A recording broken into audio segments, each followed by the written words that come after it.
என்ன அ, என்ன சொல்ற நீ? எனக்கு நல்லா தெரியும்க்கா, நீதான் அந்த லெட்டரை மாத்தி எழுதி வச்ச. என் மேல இருக்கிற அக்கறையில நான் கஷ்டப்படக்கூடாதுன்னு தானே அப்படி பண்ணியிருக்க. ஆனா ஒரு குடும்பம் நம்ம மேல வச்சிருக்கிற நம்பிக்கைய பொய்யாக்குறது தப்பு இல்லையாக்கா? அத்தை மாமாலாம் நம்மளை எப்படி பார்த்துப்பாங்க?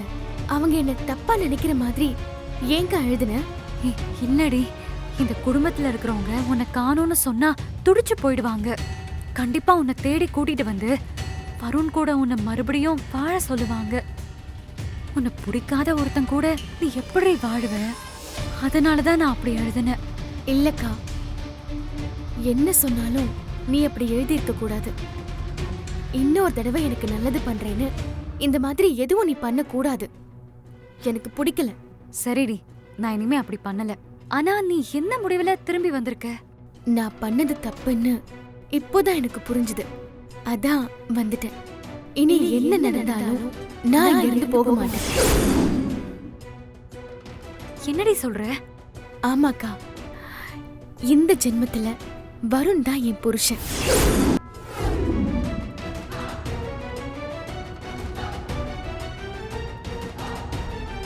நம்ம வீட்ல பணமும் நகையும் காணாம போனதும் அத வெண்ணிலா தான் எடுத்திருப்பான்னு கம்ப்ளைண்ட் பண்ணது யாரு? அவ மேல யாருக்கு இப்படி ஒரு சந்தேகம் வந்தது? சொல்லுங்க, யார் சொன்னது? வெண்ணிலா தான் எடுத்தாங்கன்னு கன்ஃபார்மா சொல்லல. ஆனா அவங்க தான் நைட் வீட்ல விட்டுட்டு போனாங்கன்னு சொன்னேன். எப்படி மாப்பிள, எப்படி உங்களுக்கு இப்படி ஒரு சந்தேகம் வரலாம்? அவ இந்த வீட்டு மருமக. அவ இப்படி பண்ணிருப்பான்னு நீங்க யோசிச்சதே தப்பு. சாரி அத்தை, நீங்க என் மேல எவ்வளவு கோவமா இருப்பீங்கன்னு எனக்கு புரியுது அத்தை. ஆனா அந்த சூழ்நிலையில எனக்கு வேற வழி தெரியல. அதான் அப்படி பண்ணிட்டேன். எனக்கு வருண ரொம்ப பிடிக்கும் அத்தை. ஆனா அவரு இன்னொரு பொண்ணு பிடிச்சிருக்குன்னு சொல்லும்போது ஒரு பொண்ணா நான் என்ன பண்ண முடியும்? அட்லீஸ்ட் அவராது சந்தோஷமா இருக்கட்டும்னு தான் அத்தை நான் வீட்டை விட்டு போயிடலான்னு முடிவெடுத்தேன். இது இன்னைக்கு எடுத்த முடிவில்லை. எப்ப வருண் மனசுல சாராதான் இருக்கான்னு தெரிஞ்சதோ அன்னைக்கே நான் யோசிச்சுட்டேன் அத்தை. ஆனா உங்களை மீறி போற தைரியம் எனக்கு இல்ல அத்தை. நீங்க எல்லாரும் என் மேல காட்டின அன்பு எனக்கு பெரிய பிரஷரா தெரிஞ்சது. அந்த அன்பை நான் உடைக்கணும்னா உங்களை காயப்படுத்தி போனாதான் முடியும்னு நான் ஒரு தப்பான முடிவு எடுத்துட்டேன். ஆனா வெளியில போனதுக்கு அப்புறம் தான் தெரிஞ்சது என் உயிர் இந்த வீட்டுக்குள்ளதான் இருக்குன்னு.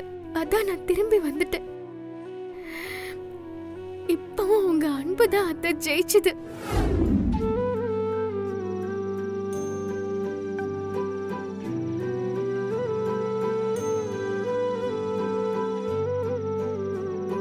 வெண்ணிலா, இந்த குடும்பத்து மேல இவ்ளோ பாசம் வச்சிருக்க, அப்புறம் ஏன் இப்படி ஒரு முடிவெடுத்த? என்னால வருண் கஷ்டப்படுறத பார்க்க முடியல அத்தை. அதான். ஆனா அது எவ்வளவு பெரிய தப்புன்னு இப்ப புரிஞ்சுக்கிட்டேன். சரி விடு, அதான் வந்துட்டல்ல, இனி எல்லாம் சரியாயிடும். ஆனா நான் இவ்ளோ சொல்லியும் யாருமே என்கிட்ட பேசலையே. எல்லாரும் என் மேல அவ்வளோ கோவமா இருக்காங்க. அது கோவம் இல்லம்மா, உன் மேல வச்சிருக்கிற அன்பு. அதனாலதான் நீ திடீர்னு வீட்டை விட்டு போனதும் அவங்களால அதை ஏத்துக்க முடியல. எல்லாம் கொஞ்ச நேரத்துல சரியாயிடும். நீ சாப்பிடு.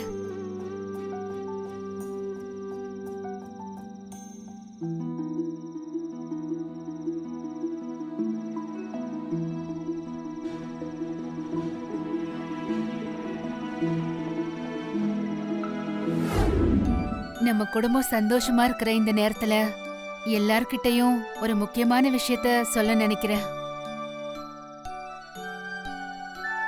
நம்ம வீட்ல கல்யாணம் முடிஞ்ச கொஞ்ச நாள்ல என்னென்னமோ நடந்துருச்சு. இந்த பிரச்சனையில ஒரு முக்கியமான சடங்கு பண்றதுக்கு நாம எல்லாரும் மறந்துட்டோம். என்ன நவர? ஒண்ணும் இல்லைங்க, நம்ம வெண்ணிலா வான்மதியோட தாலி பெருக்கு சடங்குதான்.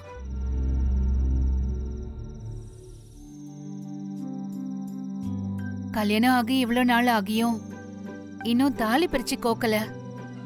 சோ அந்த விழாவை நான் பெருசா பண்ணணும்னு ஆசைப்படுறேன். அதுக்கு என்ன அண்ணாமலை, தாராளமா பண்ணிடலாம். வான்மதி கல்யாணத்தையும் நீங்க யாருமே பார்க்கல. இந்த ஃபங்க்ஷன்ல அதையும் பார்த்த மாதிரி இருக்கும்ல. அப்போ ஃபங்க்ஷனுக்கான ஏற்பாட்டை சீக்கிரமே ஆரம்பிச்சிடலாம். கண்டிப்பா அண்ணாமலை, இந்த விழாவை பார்த்து ஊரே பெருமைப்படணும். அப்படி பண்றோம். என்ன கௌதம்? ம், சரிம்மா.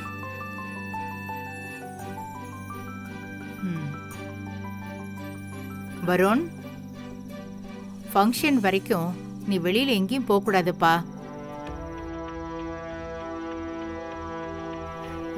வருண்,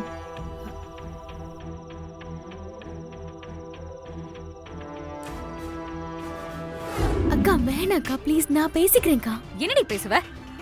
இவர சந்தோஷமா இருக்கணும் தான் எல்லாத்தையும் தூக்கி போட்டுட்டு வீட்டை விட்டே போனேன். அதையே புரிஞ்சுக்காதவரா இப்ப நீ பேசி புரிஞ்சுக்க போறாரு? இங்க பாருங்க, என் தங்கச்சி ஒன்னும் உங்களை ஏமாத்தல, உங்க வாழ்க்கைய கெடுக்கல. நீங்க தான் எல்லாத்தையும் மறைச்சு என் தங்கச்சியை ஏமாத்திருக்கீங்க. நியாயமா நாங்க தான் உங்க மேல கோவப்படணும். நீங்க என்ன அவ மேல கோவப்பட்டுட்டு இருக்கீங்க? இத பாருங்க, உங்க அம்மா ஆசைப்பட்டதுனாலதான் என் தங்கச்சி இந்த வீட்டுக்கு மருமகளா வந்தா. உங்க ஆஸ்திக்கும் அந்தஸ்துக்கும் ஆசைப்பட்டெல்லாம் ஒண்ணும் வரல. அவளை அடிமை மாதிரி நடத்துனீங்க, அப்புறம் நடக்கிறதே வேற. யார் அடிமை நடத்துறது? அப்படி நினைக்கிறவ இங்க எதுக்கு இருக்கணும்? ஓஹோ, அப்போ என் தங்கச்சி கூட வாழ உங்களுக்கு பிடிக்கல, அப்படிதானே? அப்போ ஆம்பளையா இருந்தா அவளுக்கு டைவர்ஸ் நோட்டீஸ் அனுப்புங்க.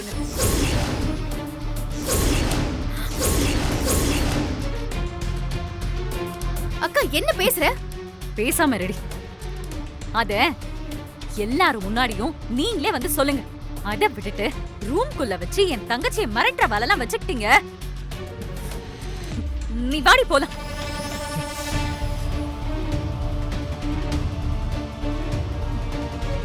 என்னக்கா இப்படி பேசிட்ட? இப்பதான் எல்லாம் சரியாச்சு. அதுக்குள்ள எதுக்கு மறுபடியும் பிரச்சனை வர மாதிரி பண்ண? பின்ன என்னடி, அவரை தப்பு பண்ணிட்டு ஒன்னு அடிக்க வருவாரு, நான் வேடிக்கை பார்த்துட்டு இருப்பேனா? இப்படி எல்லாம் பயத்தை காட்டினாதான் அவர் அமைதியா ஆவாரு. அதனாலதான் அப்படி பேசினேன். நான் பயத்தை காட்டலடி, டிவோர்ஸ் நோட்டீஸ்னு அவனுக்கு ஒரு ஐடியா கொடுத்திருக்கேன். அப்பதான் உன்னை இங்க இருந்து அனுப்ப முடியும்.